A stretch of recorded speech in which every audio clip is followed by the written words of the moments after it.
Here I have this cute folding table that has been so convenient, and I absolutely love to have around, and just to have if I need to do a quick setup. There is no assembly like required, no tools needed or anything like that.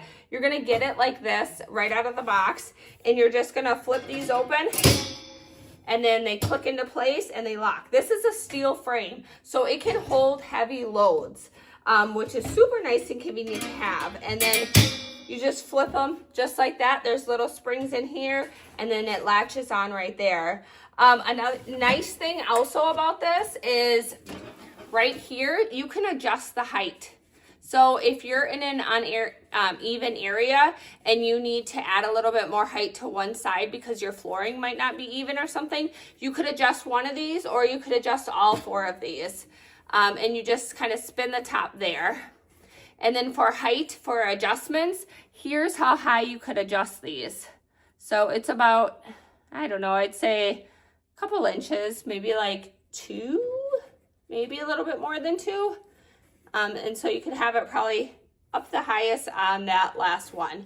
So that is nice. That's going to make sure that whatever type of ground you do put this on, you can make it very nice and sturdy, and you don't have to worry about any rocking or shaking. But also because of the frame that this is already a heavy duty sturdy table, and it's not that heavy.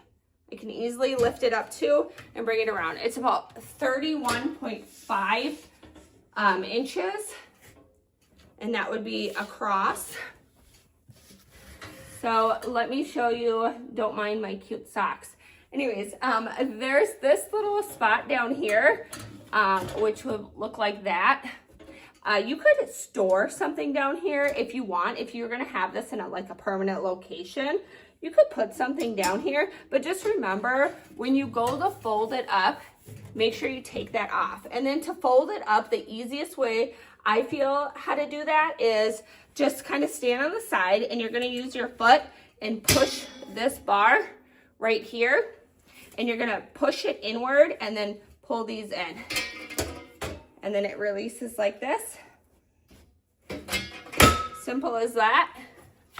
And for storing purposes, this is the kind of what it looks like, how to thick of space or how big of space you would need for storing purposes. It's just these bars down underneath with including the tabletop. Thank you for the company for sending me this to review.